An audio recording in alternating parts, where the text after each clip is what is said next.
What's up, everybody? Let's talk Hokies baseball real quick. I'm not going to have time to write a whole article for this week, but we're going to do this nice video here as I'm walking the dog Baker this evening. Let's talk baseball. So I've gotten a lot of comments here about the Hokies and the position that they're in right now. They've dropped their last 3 ACC series, just got blown out by Liberty in the midweek. Is this team collapsing? Are they going to make a regional? All that. So let's cover it. First off, it's been a really bad month for the Hokies. Since playing Troy in a midweek top 25 matchup where the Hokies won, great win for the Hokies, they're 4-8 overall. In their last 2 games, they're being outscored 27-4. That's really bad. But we have to think about the opponents that they've played first off. Let's go back a few weeks. Hosted Florida State. Florida State is an Omaha team, right? This is one of the top 5, top 10 teams in the country. Multiple first-round draft picks on that team. They're very, very good. Hokies hung tough. Probably could have won one of those games if another swing or two happens. So you don't love getting swept at home, but that's a very, very good team. Next weekend, you play UNC.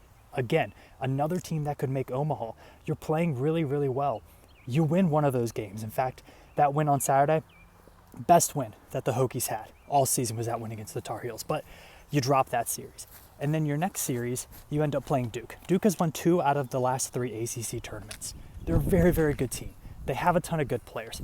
They've gone really hot the last couple weeks. You lose in 11 innings on Friday. You win in 11 innings on Saturday. You don't have the horses on Sunday. Am I worried about this team? A little bit. And here's why. This team right now has 6 major injuries. 2 starting pitchers are out. Madden Clement, a guy that we thought we were going to get back a couple weeks ago, he had a setback in his injury. He should be back in probably 2 weeks. Hopefully. So hopefully he's back for the last stretch of non-conference play before the UVA series. Griffin Stig was a starter last year. Tommy John, he's out for the year. In the bullpen, Andrew Settlinger, one of your main middle inning relievers, guy who just eats up innings for you, started to catch on hot. He's out for the season. First baseman Garrett Michelle, all-star in the Cape Cod League 2 summers in a row for the 2nd straight season. He's out for the year. He hasn't played since Wake Forest. In the outfield, Jackson Cherry, a guy who was top 5 in the ACC in on-base percentage for a while. He's out for a while. Hopefully he's back soon. And Trayson Hughes is a guy who's been battling injury all year, but he was a really big transfer pickup for the Hokies from Ole Miss. He's out for a bit. Hopefully we can get him back. My point being is this team is battling a lot of injuries right now, and it came at a brutal time. They played 3 consecutive teams that have the ability to make it to at least the Super Regional, maybe even Omaha. And then you also have midweek contests against ETSU. You're able to beat them twice. They're a tournament team for sure. Midweek win against Troy. That's a great win. And then Liberty, although they haven't been great in conference play, they've been very, very good against the ACC. The Flames are now 5-3 against ACC opponents this year, even though they're only 7-11 in Conference USA. It's been absolutely insane what they've been able to do in the midweeks. So am I worried about the Hokies making the tournament? A little bit. They need to win this series against Pittsburgh. They absolutely must win this series against Pittsburgh. They can atone for a lot of their sins if they do, and to get back on track in the ACC, a sweep would do wonders for this team mentally. I mean, right now they're just so beat up. They're a little bit downtrodden. They need some good things to happen. And then we look at some of the advanced metrics that are on D1 baseball and all that. According to the RPI, Hokies are now sitting at 40th. Not bad, but not great. They're right kind of at that cutoff line.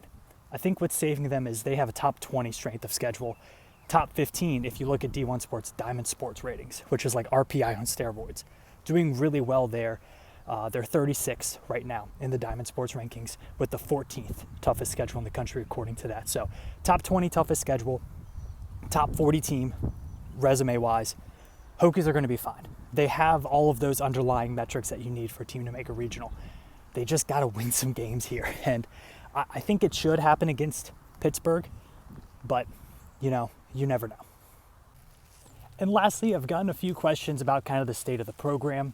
This is the 3rd straight year that we've seen a slide like this towards the end of the ACC season. John Sheff's contract is coming up in a few years. What are they going to do? Look, each one of these slides has happened for a different reason. I think this year's much more unavoidable. I think this is the deepest roster that they've built under John Sheff.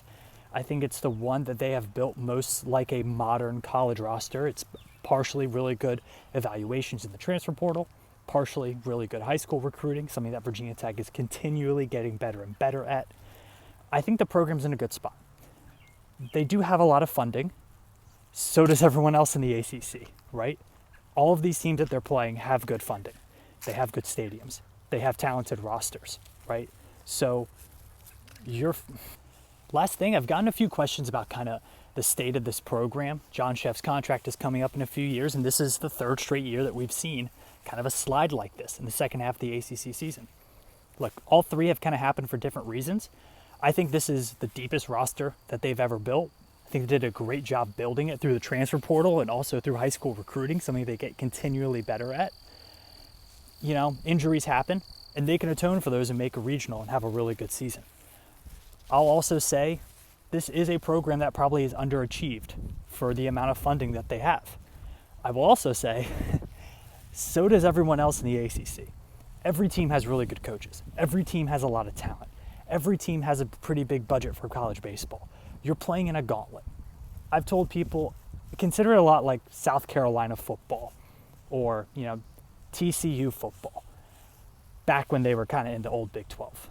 You know, you have a lot of funding, you have a lot of fan support, you have a lot of talent, so does everybody else, and even to the best.